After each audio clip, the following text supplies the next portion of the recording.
ఒక్కసారి ప్రతి ఓటు చీలకుండా మరి ఏదైతే నినాదం ఇచ్చారో ఆ నమ్మకంతో ప్రజలు పట్టం కట్టారు. ఈవేళ భారీ మెజార్టీ ఇచ్చారు. ఆ మెజార్టీ తగ్గట్టు కూడా ఈరోజు పవన్ కళ్యాణ్ గారు ఈ రాష్ట్రాన్ని అభివృద్ధి పదంలో నడిపిస్తారు.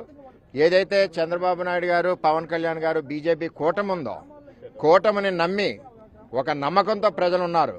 ఈరోజు పవన్ కళ్యాణ్ గారికి ఏదైతే సబ్జెక్ట్స్ ఉన్నాయో ఆ సబ్జెక్ట్స్ అన్నీ కూడా ఈ రాష్ట్ర పల్లెల్లో ఉన్న ప్రజలందరూ కూడా ఈరోజు చాలా ఆనందంగా ఉన్నారు.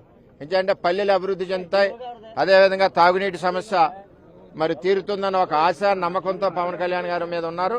పవన్ కళ్యాణ్ గారు కూడా అదే విధంగా ఒక ప్రణాళికాబద్ధంగా మరి ఈ రాష్ట్రంలో గ్రామాలన్నీ అభివృద్ధి చేయడానికి ఆయన ముందుకు వెళ్తున్నారని చెప్పి తెలియజేస్తూ, ఏదైతే చంద్రబాబు నాయుడు గారు పవన్ కళ్యాణ్ గారి యొక్క కలయిక రామలక్ష్మణులాగా ఈ రాష్ట్రానికి రామరాజ్య పరిపాలన వీళ్ళిద్దరూ ఇస్తున్నారని చెప్పి నేను తెలియజేస్తున్నాను.